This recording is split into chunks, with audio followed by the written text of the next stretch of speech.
तीनों के बीच के संवाद के माध्यम से एक विस्तृत और प्रेरणादायक कहानी प्रस्तुत है। संकल्प और सिद्धि, 3 मित्रों की गाथा। एक समय की बात है, एक शांत उपवन में 3 मित्र आदित्य ए, भास्कर बी और चंदन सी एक विशाल वट वृक्ष के नीचे बैठे जीवन के ध्येय पर चर्चा कर रहे थे। आदित्य ए, मित्रों, क्या आपने कभी विचार किया है कि हमारे जीवन की सार्थकता किसमें है? क्या केवल उदर पूर्ति ही मनुष्य का धर्म है या हमें समाज के लिए भी कुछ विशिष्ट करना चाहिए? भास्कर, आदित्य, तुम्हारा प्रश्न अत्यंत गंभीर है। मेरा मानना है कि केवल स्वप्न देखने से सिद्धि प्राप्त नहीं होती। पुरुषार्थ और कठोर परिश्रम ही वो कुंजी है जिससे सफलता के द्वार खुलते हैं। चंदन सी, सत्य कहा भास्कर, किंतु पुरुषार्थ के साथ साथ धैर्य और परोपकार की भावना भी अनिवार्य है। आइए हम तीनों आज एक संकल्प लें कि हम अगले 1 वर्ष तक अपने अपने क्षेत्रों में निस्वार्थ भाव से कार्य करेंगे और फिर यहीं भेंट करेंगे। 1 वर्ष का अंतराल और संघर्ष। तीनों मित्र अपने अपने मार्ग पर निकल पड़े। आदित्य ओय ने शिक्षा का मार्ग चुना। वो दूरस्थ गांवों में गया जहां अज्ञानता का अंधकार था। उसने वहां के बालकों को निशुल्क विद्या दान देना प्रारंभ किया। भास्कर और बी ने कृषि और आयुर्वेद में रुचि ली। उसने बंजर भूमि को उपजाऊ बनाने के लिए नए प्रयोग किए और औषधीय पौधों की वाटिका तैयार की। चंदन सी ने समाज सेवा और जल संरक्षण का उत्तरदायित्व संभाला। उसने सूखे गांवों में कुएं खुदवाए और जल संचयन की प्राचीन विधियों को पुनर्जीवित किया।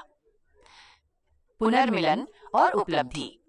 1 वर्ष पश्चात तीनों पुनः उसी वटवृक्ष के नीचे एकत्रित हुए। उनके चेहरों पर एक विलक्षण तेज था। आदित्य ए, मित्रों, मेरा अनुभव सुखद रहा।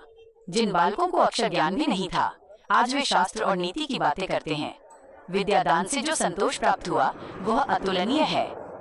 भास्कर बी, अति उत्तम आदित्य, मैंने भी अपनी वाटिका में ऐसी औषधियां उगाई हैं जिनसे असाध्य रोगों का उपचार संभव है। धरती माता ने मेरे परिश्रम का फल स्वर्ण के समान अन्न और औषधियों के रूप में दिया है। चंदन सी, आप दोनों की सफलता जानकर मन प्रफुल्लित हो गया। मैंने देखा कि जब प्यासे कंठ को शीतल जल प्राप्त होता है तो उनकी आंखों में जो कृतज्ञता के भाव होते हैं वही वास्तविक संपत्ति है। जल के संचय से आज वो ग्राम हरियाली से परिपूर्ण है। संवाद का उपसंहार। आदित्य ए, आज सिद्ध हो गया कि यदि संकल्प दृढ़ हो और मन में परोपकार की भावना हो तो कोई भी लक्ष्य दुर्गम नहीं है। भास्कर बी, निश्चय ही। व्यक्तिगत स्वार्थ से ऊपर उठकर किया गया कार्य ही मनुष्य को अमर बनाता है।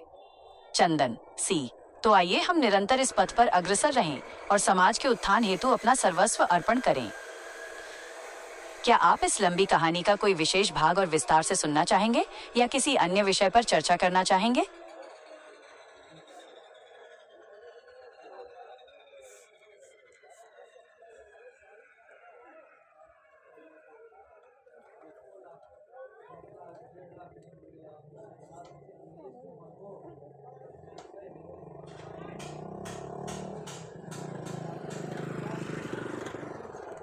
बहुत उत्तम, आपकी इस सहमति से अत्यंत हर्ष हुआ। तो आइए हम आदित्य फे, भास्कर बी और चंदन सी की उस यात्रा के एक अत्यंत चुनौतीपूर्ण और रोमांचक अध्याय का विस्तार से वर्णन करते हैं। संकल्प की अग्नि परीक्षा, एक गंभीर संकट। पुनर्मिलन के कुछ समय पश्चात उस क्षेत्र में एक भीषण अकाल पड़ा। नदियां सूखने लगी और खेतों की हरियाली लुप्त होने लगी। ग्रामवासी अत्यंत चिंतित और भयभीत थे। ऐसे समय में तीनों मित्रों ने एक बार पुनः सभा की। आदित्य ए, मित्रों, स्थिति अत्यंत भयावह है। अज्ञानता के कारण लोग इस आपदा को केवल नियति का खेल मानकर हाथ पर हाथ धरे बैठे हैं। हमें उन्हें मानसिक रूप से सुदृढ़ करना होगा। भास्कर बी, सत्य कह रहे हो आदित्य, मेरी औषधीय वाटिका भी जल के अभाव में कुम्हला रही है। यदि शीघ्र ही कोई समाधान न निकला तो पशुधन और जनमानस दोनों के लिए संकट उत्पन्न हो जाएगा।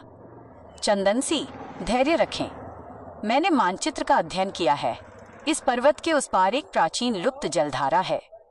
यदि हम सामूहिक पुरुषार्थ से एक लघु नहर का निर्माण कर सकें तो इस अकाल को परास्त किया जा सकता है। कठोर श्रम और संघर्ष। तीनों मित्रों ने ग्रामवासियों को एकत्रित किया। प्रारंभ में लोग संशय में थे, किंतु आदित्य के ओजस्वी वचनों ने उनमें उत्साह का संचार किया। भास्कर ने श्रमिकों के स्वास्थ्य और भोजन की व्यवस्था संभाली, जबकि चंदन ने तकनीकी रूप से नहर के मार्ग का निर्देशन किया। प्रथम माह, चट्टानों को काटना असंभव प्रतीत हो रहा था।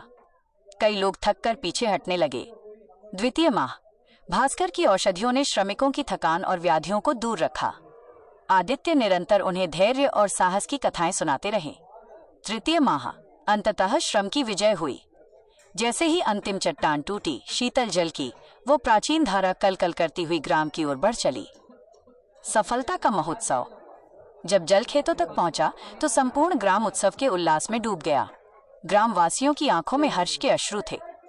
आदित्य, ए, भास्कर, चंदन, देखो आज सामूहिक शक्ति और दृढ़ इच्छा शक्ति ने प्रकृति के प्रकोप को भी परास्त कर दिया।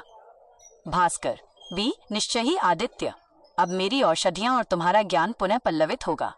चंदन सी, और सबसे महत्वपूर्ण यह है कि समाज ने आत्मनिर्भरता का पाठ सीख लिया है।